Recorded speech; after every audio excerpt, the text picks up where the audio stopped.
Glenn Martin's debut at Maison Margiela just shook me in a very real way. It was chilling and dystopian and beautiful. Mind you, we haven't had Margiela artisanal since this show last year, so the pressure was on. And I think he met the challenge, delivering his own very extreme silhouettes, some of them shrouded in veils, others in plastic, and some in roughly welded metal hoods, thereby solving the problem of how to follow the glass skin makeup. It's almost like Demna's Balenciaga, but it's done for art, not just for shock value. The use of PVC throughout the show was really tantalizing. By covering up the clothes but still allowing you to see them, it really just made you want to rip it off. They also used it to create three-dimensional patterns, which looks hard to walk in, but a really interesting finish. The most impressive thing for me was the array of really rich textures. This dynamic drapery gives the impression almost of living fabric, like the wearers being constricted and controlled by this panel of silk. And a lot of these beaded pieces are sort of steampunk adjacent, but not in a cringy way. They speak of a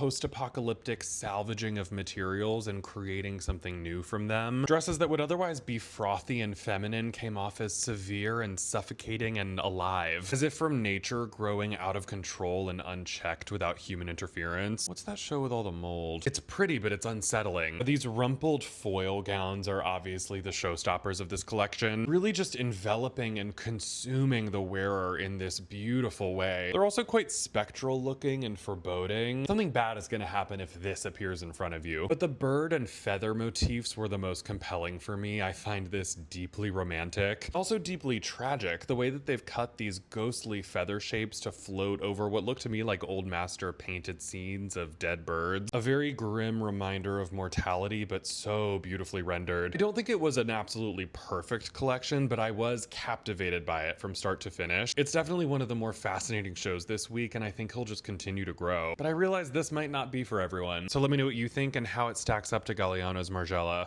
Okay, bye.